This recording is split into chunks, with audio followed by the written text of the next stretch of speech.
తాకట్లో ఉన్న బంగారాన్ని విడిపించి ఆ రోజున మార్కెట్ ధర కట్టి మిగిలిన డబ్బును మీకు అందిస్తుంది కొమ్మూరి గోల్డ్. ఆకలిస్తుందో రే రాంబాబు, టిఫిన్ చేద్దు కదా. ఒక గంట దాకా డిస్టర్బ్ చేయకు, డీటెయిల్స్ తర్వాత చెప్తాను. అప్పుడే వచ్చేసాడు యూస్లెస్ ఫెలో. కుర్రతనం తొందర ఎక్కువ. టమాటో పచ్చడి స్పెషల్ రా. ఆడవాళ్ళు మీరు ఎల్లింటి పని చూసుకోండి, మేము వడ్డించుకుంటాం. పని వాళ్ళు ఎందుకు? అయితే పని వాళ్ళ పని చూసుకోండి. మీకెందుకు మా శ్రమ, మేము వడ్డిస్తాంగా. అబ్బా, అఫీషియల్ వ్యవహారాలు మాట్లాడుకున్నప్పుడు రూల్ ప్రకారం ఆడవాళ్ళు ఉండకూడదమ్మా, మీరు వెళ్ళండి. అరే కొడుకు, హైదరాబాద్ ఎందుకు వెళ్ళావురా?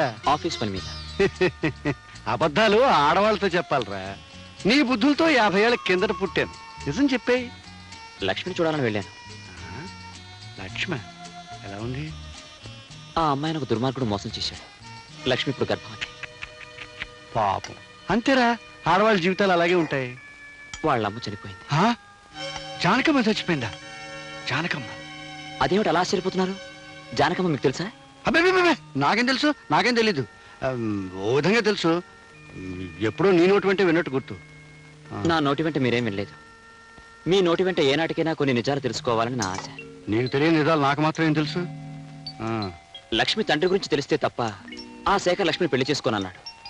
ఆమె తండ్రి గురించి మీకేమైనా తెలిసేమోనని. నాకేం తెలీదు. తెలుసేమో అని అడిగాను. ఇంకెప్పుడు అడక్కో, చెట్టు వేసుకో. రే, ఆ లక్ష్మి ఎక్కడుందిరా? ఎక్కడుంటే మీకెందుకు? ఆ పిల్లతో మీకేం సంబంధం లేదు. అదే, నాకేం సంబంధం? ఏదో నువ్వు చెప్తున్నావు కాబట్టి అడుగుతున్నాను. పాప భీతి, నీకు ఇష్టం లేదు చెప్పదు, అంతే. సరే, తెలుసుకోండి. లక్ష్మి ఈ ఊళ్ళోనే ఉంటుంది. నెంబర్ 12 గాంధీనగర్. గాంధీనగర్ అంటే ఆ చర్చి పక్కన కుడివైపు. మరి నీకు ఇష్టం లేకపోతే నాకు చెప్పరా, నాకేం సంబంధం లేదు. ఇక్కడ ఆపు.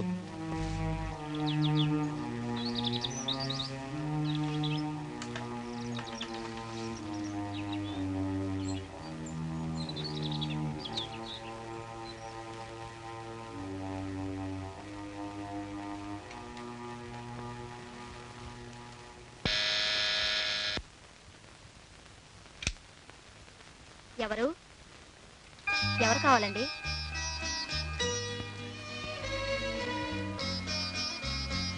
లక్ష్మి అంటే నువ్వేనా అమ్మా? అవునండి. నేను నన్ను అయ్యబాబు అంటారు, నీకు తెలియకపోవచ్చు. మీ అమ్మగారిని బాగా ఎరుగుదును, నిన్ను ఒకసారి చూసిపోదామని. రండి, కూర్చోండి.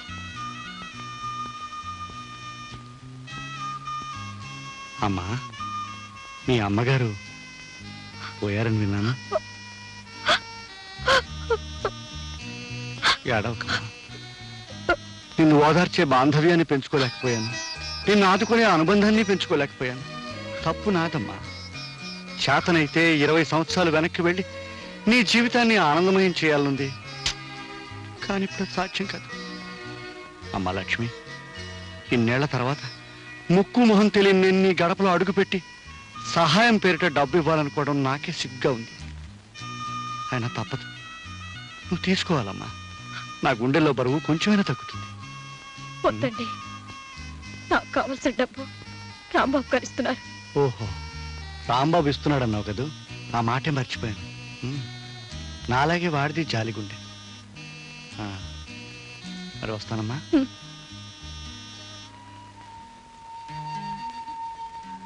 చూడమ్మా, నీకెప్పుడు ఏది కావాల్సి వచ్చినా తండ్రి లాంటి నేనున్నాను మాత్రం మర్చిపోకు. అప్పుడప్పుడు వచ్చిపోతూ ఉంటాను. ఏమ్మా, వస్తాను. నాన్న,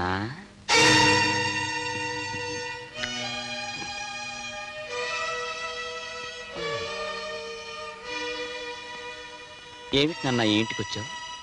రావాలనిపించింది, వచ్చాను. ఏం రాకూడదా? ఆ పిల్ల తల్లి లేని పిల్ల అన్నావుగా, ధైర్యం చెప్దామని. లక్ష్మికి తల్లి తండ్రి సర్వం నువ్వేనని భరోసా ఇచ్చినందుకు మెనీ మెనీ థ్యాంక్స్. నేను చెప్పే మాటల డీటెయిల్స్ నాకు చెప్పక్కర్లేదురా, నో మెన్షన్. కానీ ఆవిడికి అంత అండగా నిలబడతానడానికి ఆవిడికి మీకు ఉన్న అనుబంధం ఏమిటి నాన్న? అనుబంధం కాదు కదా, కనీసం మీ ఇద్దరికి పరిచయం కూడా లేదు. అలాంటప్పుడు లక్ష్మికి తల్లి తండ్రి మీరే నిలబడతానండం ఆశ్చర్యంగానే ఉంది. ఇందులో ఆశ్చర్యం ఉంది? నువ్వు ఆ లక్ష్మిని చెల్లెలుగా భావించి సహాయం చేస్తున్నావు. నువ్వు చెల్లెలుగా భావించే అమ్మాయి నేను కూతురుగా భావిస్తున్నాను. పైగా 1942, 43, 44 నుంచి నా జాలిగుండే. డీటెయిల్స్ కావాలంటే మీ అమ్మని అడుగు. ఆ, అంత జాలిగుండి ఉన్నవాళ్ళు లక్ష్మి తల్లి విషయంలో ఆ జాలి చూపించుంటే నేను లక్ష్మిని చెల్లెల్లాగా మీరు కూతురులాగా చూసుకునే దుర్గతి పట్టేది కాదు కదా. అంటే ఏమిట్రా, ఏమిటి నీ ఉద్దేశం? లక్ష్మి తల్లి చనిపోయేటప్పుడు లక్ష్మికి తండ్రి ఎవరు అని అడిగితే మిమ్మల్ని అడగమని చెప్పి కన్నుమూసింది. అంటే ఆ మాటకి అర్థం ఏమిటి? చచ్చిపోయిన వాళ్ళు చెప్పిన ప్రతి మాటకి అర్థాలు ఉండవురా. డీటెయిల్స్ అడక్కు. ఆగండి, ఇంటికేగా రండి, కార్లో డ్రాప్ చేస్తాను. అక్కర్లేదు, రిక్షావాడికి ముందే డబ్బు ఇచ్చాను. అలా మర్యాదలో నువ్వును యూస్లెస్ ఫెలో. ఏమండి ఏమండి ఆ? 2 సార్లు పిలిస్తే గాని పలకలేదు మీరు. ఏదో ఆలోచిస్తున్నారు. కట్టుకునే పెళ్ళాన్ని పక్కనుండగా దేని గురించి ఆలోచన? మగాడికి ప్రపంచంలో పెళ్ళాం ఒకటే సమస్య కాదు, 1,00,000 ఉంటాయి. దయచేసి నోరు మూసుకు పడుకో. అది కాదండి. నోరు మూసుకోమన్నానా?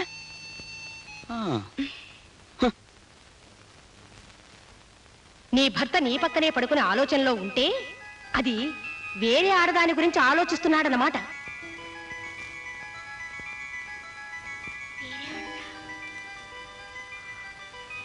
లక్ష్మి, లక్ష్మిని డిస్మిస్ చేశారు కదా. అంటే మొన్న నేను వెళ్ళొచ్చింది లక్ష్మి దగ్గరికేనా?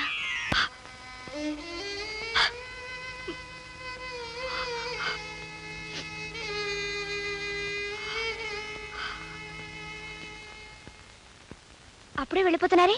ఆఫీస్లో అర్జెంట్ పని ఉంది. సరే గాని కాఫీ తాగి వెళ్ళండి. టైం లేదు. డ్రైవర్ కార్తీ.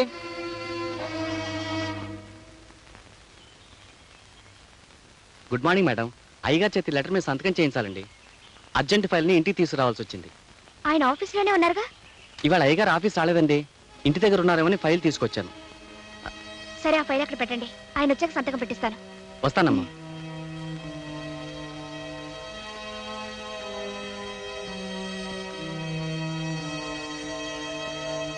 ఈయన ఆఫీస్కి వెళ్లకుండా ఎక్కడికి వెళ్ళి ఉంటారు?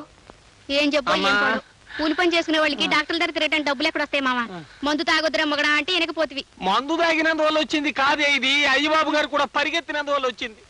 గుండెకాయలు ఎక్కడికో కిందకి జారిపోయినట్టు అనిపిస్తున్నాయి. ఊపిరితిత్తులు కొట్టుకోవడం లేదు. ఈ డాక్టర్ ఎప్పుడు వస్తాడు, ఏం చేస్తున్నాడు? వస్తాడులే, కూర్చో. చూడమ్మా, ఇవన్నీ కడుపుతో ఉన్న ఆడవాళ్ళు మామూలుగా పడే అవస్థలే. నువ్వేం కంగారు పడాల్సిన అవసరం లేదు.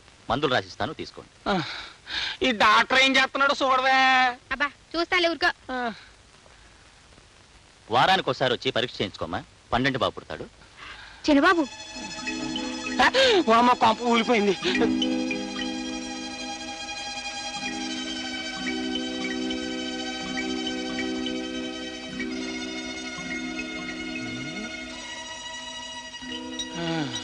మన చిన్న బాబు ఇంకో అమ్మాయితో ఏమిటయ్యా ఇడ్డోరు?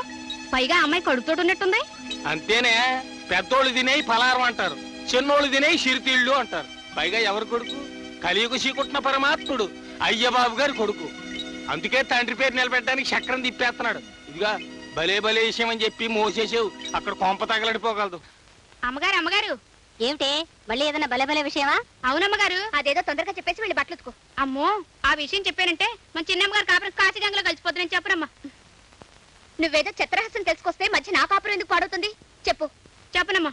చెప్పకపోతే ఉద్యోగం ఉంటుంది. చెప్పు. నా ఉద్యోగం ఊడిపోయినా సరే చిన్నబాబు గారు ఒక కడుపుతో ఉన్న అమ్మాయిని హాస్పిటల్ తీసుకొచ్చారని సచ్చినా చెప్పను. చెప్పనంటే చెప్పను. చిన్నబాబు కడుపుతో ఉన్నమని హాస్పిటల్కి తీసుకొచ్చాడా? ఏమే సుబ్బులు? సుబ్బుల్ని పిలవాల్సిన అవసరం లేదత్తయ్య. ఆ మిగతా కథ నేను ఊహించగలను. ఆ అమ్మాయి పేరు లక్ష్మి. లక్ష్మి? ఎవరా లక్ష్మి? ఎవరో నేను చెప్పడం కన్నా మీ అబ్బాయిని అడగడం మంచిది.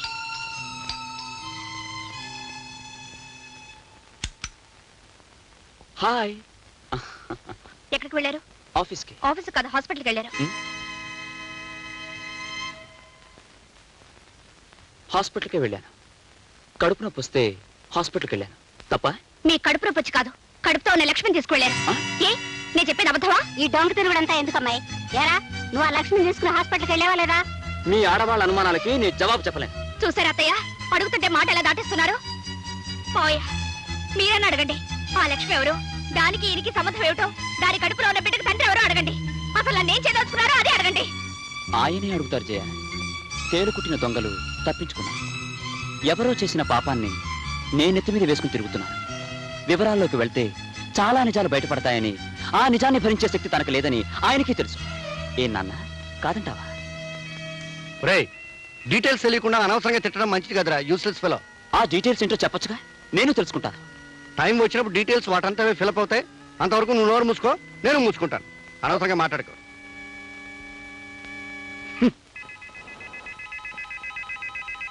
అత్తయ్య, మనమేదో అడిగితే వాళ్ళిద్దరేదో అనుకొని అటొక్కలు ఇటొక్కలు వెళ్ళిపోయారు. ఏమిటి విషయం? అదే నాకు అర్థం కావట్లేదమ్మాయి. నువ్వు వెళ్ళి వాడికి అన్నం వడ్డించు, తర్వాత చూద్దాం. ఏమిటి ఇలా వచ్చావు? కొన్ని డీటెయిల్స్ మిస్ అవుతున్నాయి, తెలుసుకుందామని వచ్చాను. అందుకే వచ్చావని తెలుసు, కానీ నిజం చెప్పినా నీకు అర్థం కాదు. 1943, 44, 45లో కాదు, 53, 54, 55. డేట్ మారిందా? నాకు గుర్తులేదు.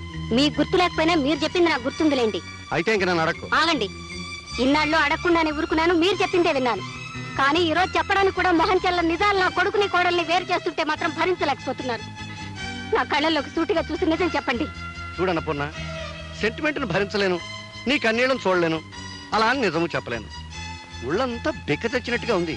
ఓ పంచి, స్ట్రాంగ్ కాఫీలో కొంచెం పంచదార వేసి కొంచెం పాలేసి కాఫీ కలిపి తీసుకురా. అర్జెంటుగా దగ్గర రెస్ట్ తీసుకుంటాను. వీళ్ళ పంచి.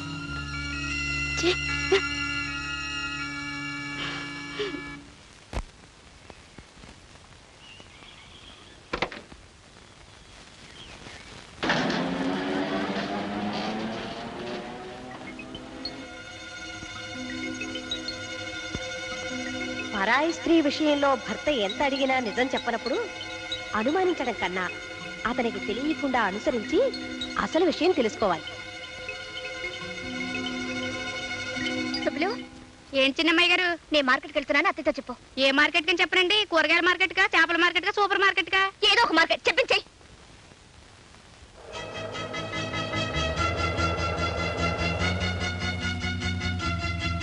నమస్తే ఆంటీ. నమస్కారం అమ్మా. ఏమిటమ్మా ఇలా వచ్చావు? ఆ అబ్బాయి ఆఫీసులో లేడుగా. ఆయన ఉండరని తెలుసు. ఈ పాటికి ఆయన ఎక్కడికి వెళ్ళుంటారో నువ్వు తెలుసుకుని ఉంటావని నిన్ను అడిగి తెలుసుకుందామని వచ్చాను. ఆ విషయం చెప్పడానికి నేనే నీ దగ్గరికి రావాలనుకుంటున్నానమ్మా.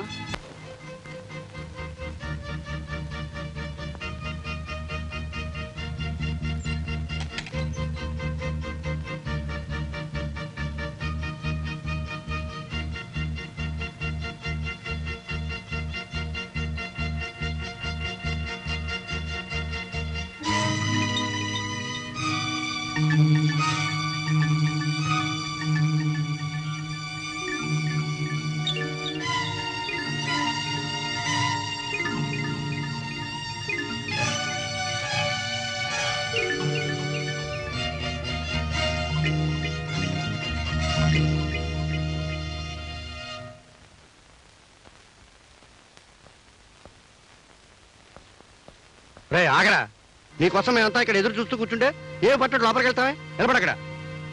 మీరు అడగదలసింది ఏమిటో నాకు అర్థమైంది, కానీ నేను చెప్పాల్సింది ఏమీ లేదు. ఎందుకు లేదు బాబు, చాలా ఉంది. కట్టుకున్న భార్యకి అన్యాయం చేసి ఉంచుకున్న దాంతో ఊరేగుతుంటే చూస్తూ ఊరుకోమంటావా? అత్తయ్య, ఏ మేము విన్నది అబద్ధమా? నీ భార్య కళ్ళారా చూసింది అబద్ధమా? లక్ష్మికి నీకు ఏ సంబంధం లేకపోతే దాన్ని తీసుకొచ్చి మరో ఇంట్లో కాపురం ఎందుకు పెట్టావు? ఏమిట్రా ఇది? నువ్వెవరో అమ్మాయితో ఉంటున్నావని కళ్ళారా చూసిన దగ్గర నుంచి జయ ఏడుస్తూనే ఉంది. ఇల్లాన్ని ఉసిరిపెట్టి వెలయాలకి న్యాయం చేయాలనుకోవడం భావ్యం కాదు నాయనా. మీరందరూ అనుకుంటున్నట్టుగా లక్ష్మి వెలయాలు కాదు, నా స్నేహితుడు, నాకు చెల్లి లాంటిది. ఆహా, చెల్లెలాంటిదనేనా? వేరే ఇల్లు తీసి అంత కురుకుతున్నారు? నార్మల్. ఎందుకు బాబు నోర్మేయటం? అదేమన్నా తప్పు మాటందా? అన్నయ్య గారు, మీ అబ్బాయి గారు తప్పుదో నడుస్తుంటే మందలించడం మానేసి మౌనంగా ఉండడం ఏం బాగోలేదు. అవును, మీరు మాట్లాడడం ఏమిటండి? ఏమిటే, వాడు చేసిన పనికి అందరూ నా మీద విరుచు పడిపోతున్నారు. మరి చూడరా, నువ్వు చేసిన వెదవ పనికి అందరూ నా మొహం మీద ప్యాండిల్ చల్లుతున్నారు. ఎంతకంటే నేను చెప్పేదేం లేదు. ఎవరడిగినా నాదొక్కటే సమాధానం. లక్ష్మి నాకు చెల్లి లాంటిదన్న విషయం నాన్నకు బాగా తెలుసు. ఏ నాన్న, నీకు తెలుసు కదా? మొహం మీద మొహం పెట్టాడకు, యూసెస్ ఫెలో. తెలుసు. తెలిసిన నిజాన్ని నువ్వు దాచినంత కాలం ఈ సమస్యకి పరిష్కారం దొరకదు, ఈ ఇంట్లో అశాంతి తొలగదు. చెప్పు నాన్న, ఆ లక్ష్మి ఎవరో వీళ్ళందరికీ అర్థమయ్యేటట్టుగా ఇప్పుడైనా చెప్పు. చెప్తాను. ఇంత జరిగిన తర్వాత చెప్పకపోవడం న్యాయం కాదు. ఆ లక్ష్మి ఉత్తమురాలు, గుణవంతురాలు, విద్యావంతురాలు, పేద పిల్ల. మన ఆఫీసులో స్టెనో. ఇంతకంటే డీటెయిల్స్ నాకు తెలియదు. మేము అడుగుతుంది ఆ పిల్ల తాలూకు గుణగణాలు కాదండి, ఆ పిల్ల వెడికి చెల్లెల్లాంటి బంధువు ఎలా అయింది అని. కరెక్ట్. ఆ విషయం చెప్తే అసలు ఈ గొడవే ఉండదు. చెప్పు నాన్న. చెప్తాను రా, చెప్తాను. కానీ ఇప్పుడు చెప్పను. కాదు, ఇప్పుడు చెప్పాలి. చెప్పకపోతే నేను ఊరుకోను. సరే, మీరంతా బాధపడుతున్నారు కనుక మీ బాధను దృష్టిలో పెట్టుకుని 100% నిజాన్ని చెప్తాను. లక్ష్మి వీడి చెల్లెలు ఎలా అయిందంటే మంచి మనసుతో వీడి చెల్లెలాగా భావిస్తున్నాడు కనుక. వదిలి గారు, అబ్బాయి గారు చేస్తున్నది అన్నయ్య గారు చెబుతున్నది చూస్తుంటే ఈ భాగవతం ఏదో అన్నయ్య గారికి తెలిసే చేస్తున్నట్టుంది. మందలించవలసిన పెద్దవాళ్ళే అలా చెబుతుంటే ఈ గొడవ ఇక్కడ తేలదని తెలిసిపోయింది. ఆఖరి మాట అడుగుతున్నాను, ఆ లక్ష్మిని వదిలేస్తావా లేదా? మీ నిందలకు జడిసి లక్ష్మి జీవితానికి అన్యాయం చేయలేను. అంటే నాకు అన్యాయం చేస్తారన్నమాట. భార్యగా నీకు చేయవలసిన న్యాయం నీకు చేస్తాను. అర్థమైందా వదిలి గారు? మీ అబ్బాయి గారు దాన్ని వదలని అంత ఖచ్చితంగా మాట్లాడుతుంటే ఇహ నా కూతురు ఇక్కడ ఉండడం అనవసరం. పదవే. వదిలి గారు, తొందరపడకండి. జయ, తీసుకెళ్తే తీసుకెళ్ళేమ్మా. నన్ను అర్థం చేసుకోలేని మనిషి నాకు భారీగా ఇక్కడ ఉండటం కంటే మీ ఇంట్లో మీ కూతురుగా ఉంటాం మంచిది. తీసుకెళ్ళండి. తీసుకెళ్తాను, తీసుకెళ్తాను. ఈ గొడవని ఎలా గట్టుకు చేర్చాలో నాకు బాగా తెలుసు. పదవే. వదిలి గారు, వదిలి గారు, నా మాట వినండి. ఒక్క పూట రాయిపోవండి. అబ్బాయితో ఇప్పుడు ఎంత మాట్లాడతాను. నచ్చ చెప్పారో నా కంటితో చూస్తూనే ఉన్నానుగా. నా పిల్లకేం గతిలేక మీ ఇంటికి రాలేదు. కూర్చోవే, మాట్లాడుకుంటాను. వదిలి గారు, పెళ్ళం కావాలంటే మీ అబ్బాయిని మా ఇంటికి పంపించండి. అత్తయ్య, జయ, అత్తయ్య, జయ. అసలు ఈ అల్లరంతా మీ వల్లే వచ్చింది. ఇదండి వరస. తల్లి కూతురుని తీసుకెళ్ళింది, కొడుకు కోడలు పొమ్మన్నాడు, పెళ్ళం వచ్చి మొగుని తిడుతోంది. నేనేం చేశానే? ఏం చేశారా? ఆ లక్ష్మి తన చెల్లెలు లాంటిదని మన అబ్బాయి చెప్తూ మిమ్మల్ని సాక్ష్యం వేసుకుంటే మీరెందుకు నీళ్ళు వెళ్ళినట్టు? డీటెయిల్స్ తెలియక. తెలీదు, మీదంతా నటన. ఆ లక్ష్మి ఎవరో వాళ్ళకి చెప్పకపోయినా మీరు చెప్పిన మాట నాకు గుర్తుందిలేండి. 1953లో మీరు చేసిన పాపం రూపమే ఆ లక్ష్మి పేరుతో బ్రతుకుతోంది. చెప్పండి, మీకు పుణ్యం ఉంటుంది. చెప్పండి. అమ్మా, పుణ్యం అంటే జ్ఞాపకం వచ్చింది. గుళ్ళో కిలార్ శేషావతారం గారు రుక్మిణీ కళ్యాణం పురాణం చెప్తామన్నారు, వెళ్ళాలనుకున్నాను. వెళ్ళొస్తాను. సీతాపతి, నువ్వింత తెలుగు తక్కువ పని చేస్తావని తెలుసుంటే నీ బదులు నేనే వెళ్ళి ఉండేవాడిని. అంతా శాంతియుతంగా పరిష్కరించుకొచ్చుండేవాడిని. శాంతియుతంగా పరిష్కరించడానికి ఇది ఇద్దరు పెళ్ళాల తగవండి. నేను దాన్ని వదలనని ఆ కుర్రాడంత ఖచ్చితంగా చెబుతుంటే నేను దీన్ని తీసుకొచ్చాడు. ఒకటే మార్గం తోచింది, తీసుకొచ్చేసాను. చాలు చాలే, నువ్వు చేసిన తెలుగు తక్కువ పనికి రేపు పొద్దున అయ్యబాబు మొహం ఎట్లా చూడాలో అర్థం కావడం లేదు. తప్పంతా వాళ్ళదైతే మీరెందుకండి బాధపడతారు? మీరు రేపు వెళ్ళి అడగవలసిన 4 మాటలు గట్టిగా అడిగిసేయండి. ఆ లక్ష్మిని అతగాడు వదిలేసి లెంపలేసుకుంటే అప్పుడు మన అమ్మాయిని పంపిద్దాం. లేదంటే ఏం చేస్తావు? విడాకుల కోసం నోటీస్ ఇప్పిద్దాం. చీనోర్మి, భార్య భర్తల కాపురం ఉంటే కాలక్షేపానికి చూసే సినిమా అనుకున్నావుంటే బాగాలేదని మధ్యలో వచ్చేయడానికి. పెళ్ళంటే 100 ఏళ్ల పంటే. కరెక్ట్ గా చెప్పావు బావ. పెళ్ళంటే 100 ఏళ్ల పంటని, అది ఎప్పటికప్పుడు వండుకునే వంట కాదని హైదరాబాద్ వెళ్ళాక తెలుసుకుని ఓ అమ్మాయిని పెళ్లి చేసుకోవాలని నిశ్చయించుకుని ముహూర్తం పెట్టుకొచ్చాను. మీరిద్దరూ వచ్చి మా దంపతులను ఆశీర్వదించాలి. ఎవరా, మేమిద్దరం బతికే ఉండగానే నీ పెళ్లి నువ్వే చేసుకునే కర్మేం పట్టింది? నాకు పెళ్లి చేయమంటే మీరు చేయరుగా. ఏడ్చావు. నువ్వు మా ఇంటల్లుడు అవడానికి వీల్లేదన్నాను కానీ నువ్వు మరో పిల్లని చూసి లక్షణంగా పెళ్లి చేసుకుంటానంటే దగ్గరుండి జరిపించనన్నా. థ్యాంక్ యూ బావా, థ్యాంక్ యూ వెరీ మచ్. నువ్వు ఈ మాట అంటావన్న నమ్మకంతో నువ్వే దగ్గరుండి నాకు ఈ పెళ్లి జరిపిస్తున్నట్టుగా శుభలేఖలు కూడా వేయించి తీసుకొచ్చాను. చూడు. చూసావు వీడి తెలివితేటలు. ఎల్లుండి ముహూర్తం. ఇంత తక్కువ టైంలో బంధువులందరికీ శుభలేఖలు ఎలా పంపడం? ఎంతమంది వస్తే అంతమందే వస్తారు. మీరిద్దరూ ఆ పందిట్లో నిలబడితే 2 లక్షల మంది జనాభా ఉన్నట్టుగా నేను ఆనందిస్తాను బావా. ఈ పెళ్లికి అయ్యబాబుని కూడా పిలిస్తే ఇక్కడికి వచ్చాక అమ్మాయి విషయం మాట్లాడచ్చు. ఎవరికండి ఆ శుభలేఖ? మనకే. ఆ? నీకు నాకు పెళ్లి చేయడానికి ముహూర్తం పెట్టించింది మన వియ్యపురాలు. సర్లే, వివరంగా చెప్పండి. ఆ రాయపరాజు గారు వాడి బామర్దికి పెళ్లి చేస్తున్నట్ట, రేపే ముహూర్తం.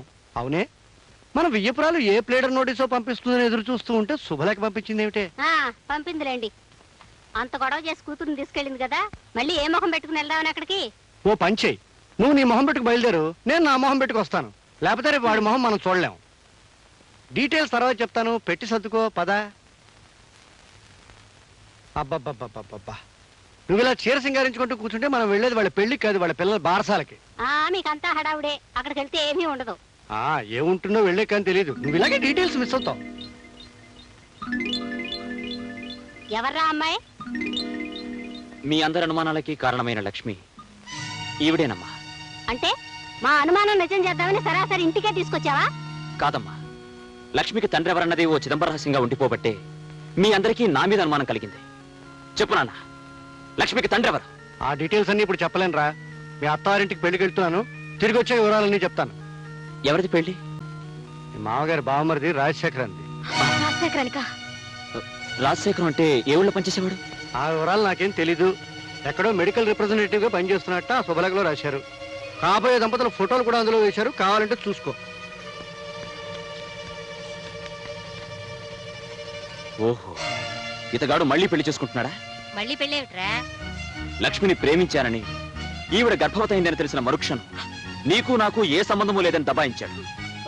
లక్ష్మి తరపున నేను వెళ్ళి అడిగితే తండ్రి ఎవరో తెలియని అమ్మాయి నేను పెళ్లి చేసుకోను అంటూ నా మాట తిరస్కరించాడు. నాన్న, లక్ష్మికి తండ్రి ఎవరో తెలియవలసిన అవసరం ఇప్పుడైనా ఉందంటావా? తండ్రి ఎవరో తెలియని కారణంగా ఈ అభాగ్యురాలు ఎంత నష్టపోతుందో ఆలోచించావా? ఆలోచించాను. 25 ఏళ్లుగా నా గుండెల్లో దాచుకున్న రహస్యాలు ఇవాళ బయట పెట్టక తప్పదని ఆలోచించాను. నేను చెప్పే నిజాలు ఒక ఆడపిల్ల జీవితాన్ని కాపాడతాయని ఆలోచించాను, కాపాడాలని ఆలోచించాను. అమ్మా లక్ష్మి, వీడెన్నిసార్లు అడిగినా నా పెద్దరికం వ్యక్తిత్వం దెబ్బతింటుందని నీ తండ్రిని గురించిన నిజాలను దాచాను. మీ అమ్మకి చేసిన అన్యాయానికి లోపల ఎంత కూలిపోతున్నానో వీళ్ళకెవరికి తెలియదమ్మా. ఏమిటండి మీరనేది? అవునన్నప్పుడు ఇవాళ మొదటిసారిగా నీ భర్తలో ఇంకో వ్యక్తిని చూస్తావు. ఎవరూ ఊహించని నిజాలను వింటావు. అది ఇక్కడ కాదు, అక్కడ పెళ్లి పందికి.